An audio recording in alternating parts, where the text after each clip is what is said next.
부정맥에 도움을 주는 영양제에 대해서 알아보도록 하겠습니다. 질병 코드는 I499입니다. 부정맥은 여러 가지 원인에 의해서 심장 내 전기적 신호체계나 그 주위 심장 부위에 이상이 생겨서 이제 발생을 하게 되는데요. 부정맥 환자는 심박동이 이제 불규칙하게 되는데 크게 이제 세 가지로 이제 분류하게 됩니다. 심박동수가 느려지면 서맥성 부정맥, 비정상적으로 빨라지면 빈맥성 부정맥, 심박동이 예상보다 한 박자 빨리 나오는 경우는 이제 조기박동이라고 해서 이제 이렇게 불리게 됩니다. 이제 부정맥에 도움을 주는 영양제로서는 코큐텐, 마그네슘, 오메가3, 카르니틴, 칼슘 등이 있겠습니다. 코큐텐은 1회에 100mg, 1회에서 3회 정도 복용하겠고요. 부정맥 예방 효과는 없고 치료에만 효과가 있는 것으로 되어 있습니다. 마그네슘은 1회에 320에서 420mg을 1일 복용하게 되고요. 콜린, 카르니틴 같은 경우 1회에 1000mg 1일 3회 복용을 함으로 인해서 부정맥 발생 및 발생을 감소시키고 부정맥 지속 시간을 짧게 해주고 부정맥 관련 재입원율을 감소시켜주는 것으로 되어 있습니다. 오메가3 경우 1회에 1200mg을 1일 1회 복용함으로 인해서 부정맥 발생을 낮춰주고요. 칼륨의 경우에는 심장수술 후에 부정맥 발생률이 높은 환자에게서 효과가 있는 것으로 되어 있습니다.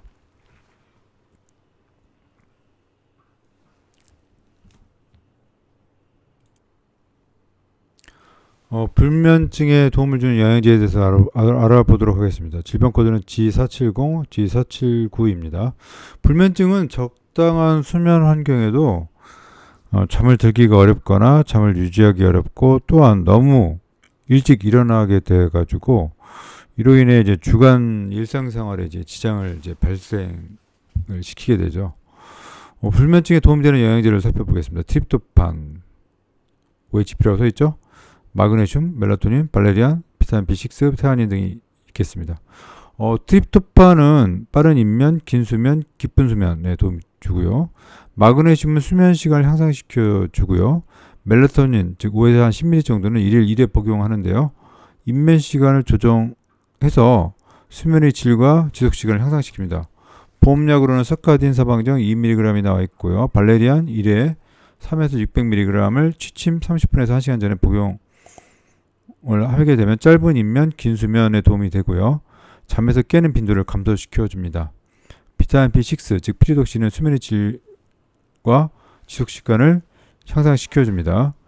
테아닌의 경우 1회에 50에서 400mg을 취침 30분에서 1시간 전에 복용하게 되는데 ADHD 환자의 수면의 질적 개선 효과가 있다고 합니다. 불면증 자가 진단 체크리스트는 영양제 처방 가이드 432쪽에 있겠습니다. 빈혈에 도움을 주는 영양제에 대해서 알아보겠습니다. 질병 코드는 D509입니다. 빈혈은 혈액이 체내 조직의 대사에 필요한 산소를 충분히 공급하지 못해가지고 저산소증을 유발하는 경우를 말하는데요. 체내에서 각 조직으로 산소를 전달하는 적혈근의 혈색소, 즉 헤모글로빈 수치를 기준으로 이제 판단하게 됩니다. 진단하게 되죠. WHO 진단 기준으로 보면 성인 남자는 13 이하, 성인 여자는 12g per 데시리터 이하를 이제 빈혈이라고 합니다. 빈혈에 도움을 주는 영양제로는 구리, 비타민 B9, 비타민 B12, 비타민 C, 비타민 E, 철분 등이 있는데요. 구리는 적혈구 생성에 필요를 하지만 이제 결핍은 거의 드물기 때문에 실제 복용하는 일은 거의 없습니다.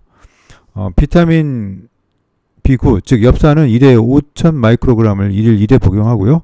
비타민 B12인 이제 코발라민 같은 경우 1회에 1, 2g을 1일 1회 복용을 합니다.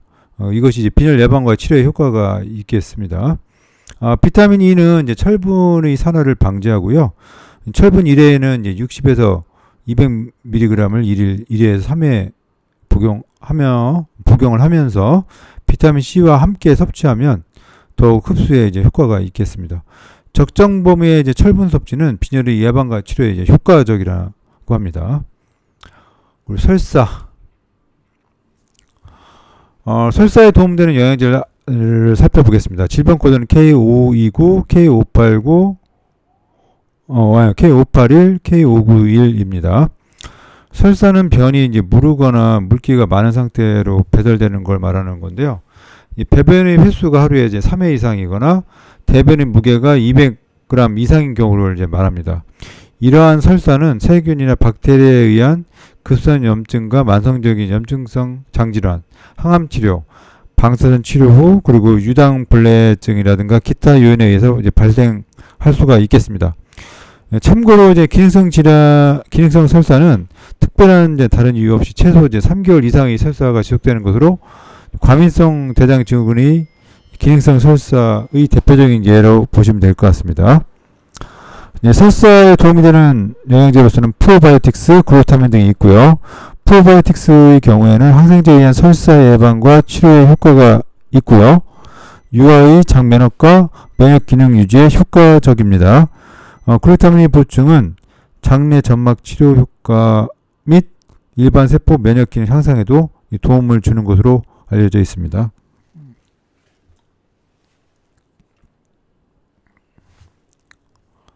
소화불량. 소화불량에 도움을 주는 영양제에 대해서 알아보도록 할게요. 질병 코드는 K30, R10, 19, 그 다음에 F453 등이 있는데요. 소화불량은 위나 십이장을 포함하는 이제 상부 위장관에서 발생되는 소화기 증상을 이제 일반적으로 말하는 포괄적 용어입니다. 질환으로는 이제 기질성 소화불량이 있고 원인 불명의 기능성 소화불량으로 이제 나뉩니다. 일반적으로 기능성 소화불량이라 함은 로마 규준 3에서 위 12장 영역에서 발생되는 증상인 이제 식후포만감, 조기 만복감, 속쓰림 중 한 가지 이상을 호소할 때를 의미를 하고요. 소화불량에 도움을 주는 영양제로는 이제 마그네슘, 멜라토닌, 비타민 B12, 생강, 아티초크, 프로바이오틱스 등이 있습니다. 알파 갈록시다제는 1회 2정을 1일 3회 복용하고요. 이제 유산균에서 이제 분비되는 효소로인데 이제 이것이 알파 갈록시다제가 이제 유산균에서 이제 분비된 효소로서 소화불량 증상에 이제 호전을 시켜줍니다. 마그네슘은 3회에서 400ml, 300에서 400ml인데 1일 1회 복용으로 췌장 효소를 활성화시켜주고요. 멜라토닌 1회에서 3mg을 취침 전 복용함으로써 위산 분비를 억제하고 위장 운동을 개선시켜 줍니다. 비타민 B12는 1회에 1에서 2mg, 1일 복용은 위산 생산에 도움을 주고요. 소화불량 개선에 이제 도움을 줍니다. 생강 추출물 같은 경우는 1회에 1000mg, 1일 1회 복용함으로 인해서 위장관 내 액체 이동이라든가 소화 효율성 개선에 이제 관여를 하고요. 아티초크의 경우는 1회 640mg을 1일 3회 최대 6주간 이제 복용함으로 인해서 기능성 소화불량의 증상 개선에 유의한 효과를 보인다고 합니다. 프로바이오틱스는 변비 완화하고 장 증후군 개선에 이제 도움을 줍니다. 만성 소화불량 자가진단 체크리스트는 영양제 처방 가이드 435쪽에 있습니다. 숙취 해소. 숙취 해소에 도움되는 영양제에 대해서 좀 알아볼게요. 숙취는 알코올이 함유된 음료, 술 등을 마시고 수면에서 깨어난 후에 특이한 불쾌감이라든가 두통, 구역감, 그리고 심신의 작업 능력 감소 등이 하루에서 이틀간 지속되는 일을 말합니다. 숙취 해소에 도움되는 영양제로서는 글루타치온, 녹차 추출물, 마그네슘, 비타민 B1, B6, 비타민 C, 실리마린, 아세틸시스테인, 아연, 알포리포산 등이 있는데요. 글루타치온의 경우 1회에 500에서 1000mg을 음주 전에 복용합니다. 특히 마그네슘의 경우 두통, 어지러움, 울렁증 개선에 도움을 되고요. 프루솔타민, 비타민 B1은 1회에 2에서 300mg를 1일 1회 복용함으로 인해서 두통 및 어지럼증 개선에 도움이 되겠습니다. 비타민 B6인 피리독신은 1회에 400mg을 음주 전이라든가 음주 중 또는 음주 후에 이제 이렇게 각각 3번 나눠서 1200mg을 복용하고요. 특히 이제 비타민 B6와 비타민 C의 복합체 같은 경우에는 이제 행오버의 예방 및 완화에 도움을 주는 것으로 되어 있습니다. 실리마린은 1회에 420mg을 1일 1회 복용하게 되는데요. 간세포를 이제 보호해 줍니다. 아세틸시스테인은 1회에 600mg을 음주전에 복용하게 되고요. 아연은 10에서 20ml 사이를 인지 보호에 이제 도움을 줍니다. 알파 리포산은 1회에 400mg을 음주전 복용하게 되는데 간세포 산화 방지 및 스트레스 감소와 염증 반응 억제를 시키며 AST, ALT 수치를 이제 감소시켜 줍니다. 알코올 중독 검사, 즉 케이지라는 이제 검사 툴이 있는데 이거는 이제 영양제 처방 가이드 437쪽에 있겠습니다.